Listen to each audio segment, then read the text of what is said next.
Hi guys, I'm filming today's read aloud chapter from my deck. I have to show you something kind of funny. So that's our Christmas tree. Look, it's still in the bucket. It was just so pretty when we took it down that we didn't want to get rid of it, so it's been sitting on our deck since Christmas, because why not, right? Okay, so today's chapter is called In the Spiky Knight's Tent. So if you remember from last week when we left off, Igraine and Bertram and the Sorrowful Knight and Albert all come up with an idea. Well, actually, they come up with a plan to go disenchant the Spiky Knight's lance. So we learned in the last chapter that he's been using magic in order to win all of these fights. So they come up with the plan that Bertram and Igraine are going to use the dragon skin to make themselves invisible so that they can go into the Spiky Knight's tent. And if you remember, it was to steal into the tent, so they're going to sneak in there. Oh, looks like Timber's coming for story time. So, there's some Timber ears in the video. Yes, Timber, can you say hi to the kids? Yes, okay. So Timber's going to read with us today, too. So next chapter is called In the Spiky Knight's Tent.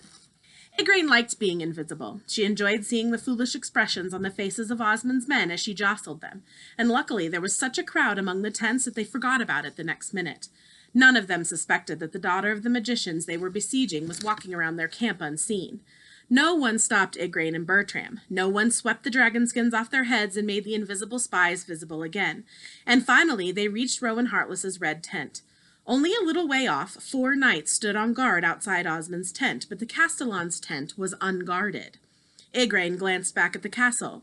She could see no one but Albert standing on the battlements. The gargoyles on the walls were swallowing and chewing, making faces and spitting flames over the moat, while the lions struck out with their paws and roared, making the ground shake all the way to the Spiky Knight's tent. "Are you there, Bertram?" whispered Igraine. The one drawback to invisibility was that while other people couldn't see them, they couldn't see each other either. "Right in front of you," Bertram's voice whispered in her ear. "Let's go in." Igraine looked around her one last time, pulled aside the heavy fabric of the tent flap, and slipped underneath. It was dark and stuffy inside. Though the sides of the tent red light fell on a narrow bed, a table... Let me try that sentence again. Through the sides of the tent, red light fell on a narrow bed, a table, and richly covered chairs embroidered with the Heartless Knight's coat of arms. 4 falcons were chained to a golden perch beside the stand that held his swords.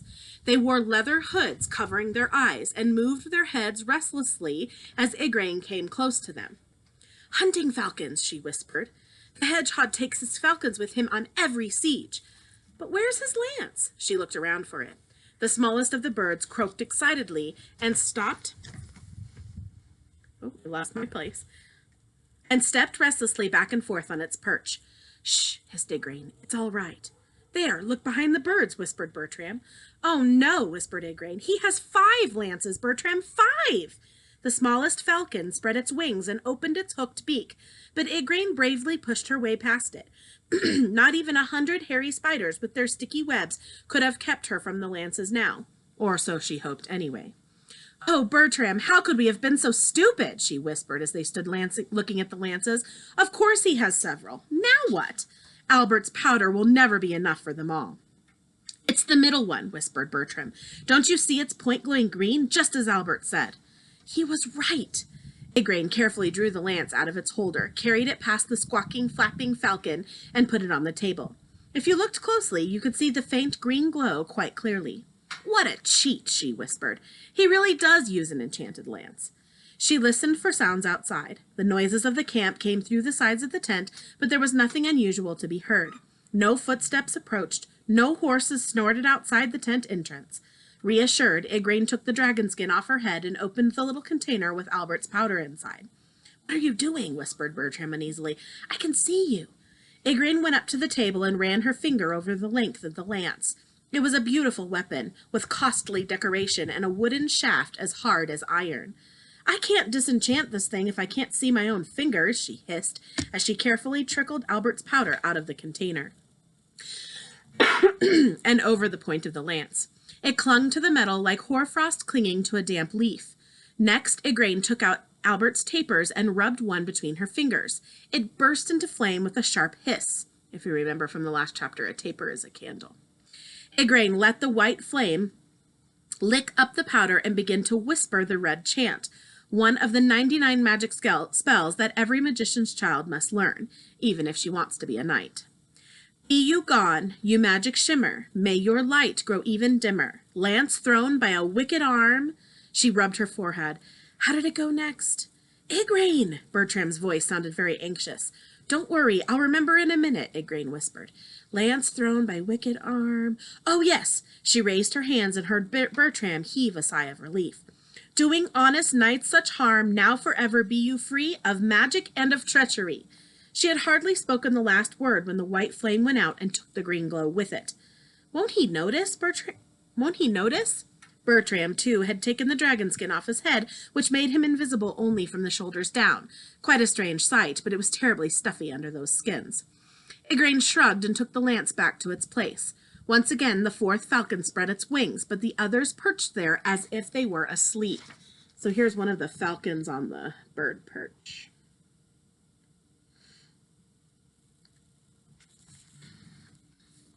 I hope not, said Igraine, carefully putting the weapon back in its holder. But even if he does notice, a victory spell like that can't be worked again in a hurry.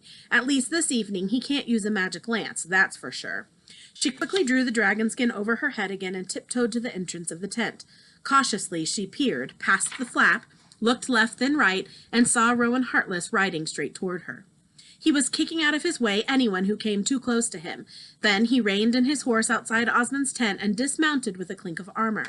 One of Osmond's servants hurried up and took the reins of the sweating beast.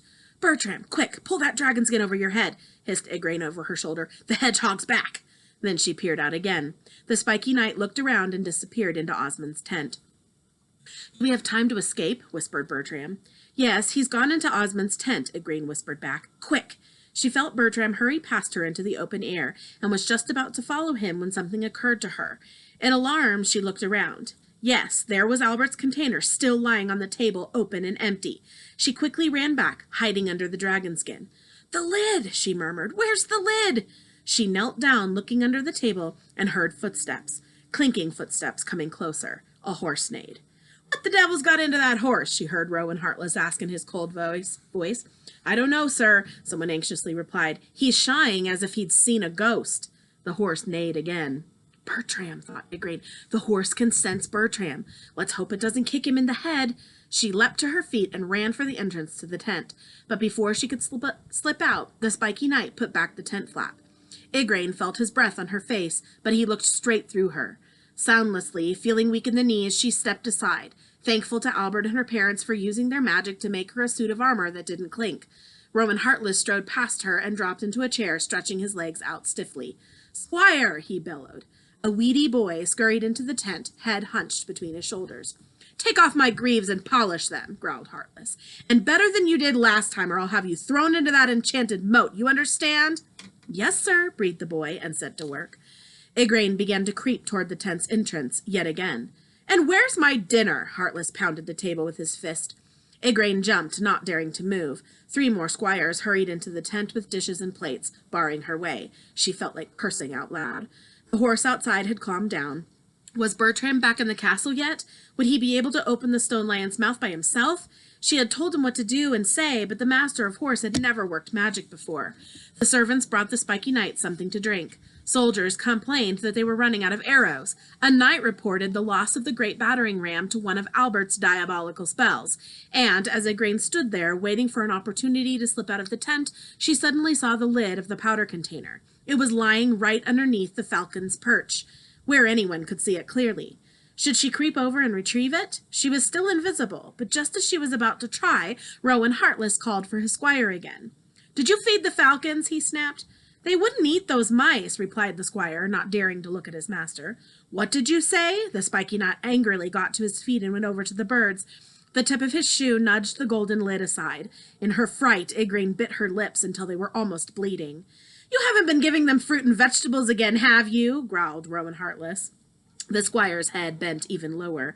Those falcons are carnivores, said his master in a menacingly quiet voice. Meat eaters, hunters, birds of prey. If you feed them anything but mice once more, he said, treading right on the lid, I'll tell Osmond to turn you into a mouse, and perhaps the falcons will like you. Understood? Understood, sir, breathed the squire. Then go and get... What the devil is this? Heartless raised his foot and picked up the shining lid. Feeding the birds out of golden boxes now, are you? I don't know, sir, stammered the squire. No, sir, no, I really haven't. I was just... Rowan Heartless examined the lid. He even smelled it. Strange, he murmured suspiciously. It was high time to get out of there. More than high time. Quietly as a cat, Igraine was tiptoeing toward the tent flap when there was a strange noise outside. It sounded like a horse trumpet. "Go and find out what's up," Rowan Heartless snapped out at his squire. The boy shot past Igraine and out of the tent like lightning.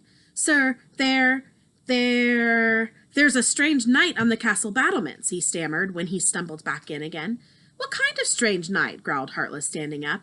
Igraine's heart beat faster. He's challenging you to single combat," stuttered the boy. His master pushed him aside and marched out of the tent. Igraine waited for only a split second, and then she followed him. Okay, so tomorrow's chapter will be titled The Challenge, and I'm sure you can already make a prediction about who the challenge is going to be between.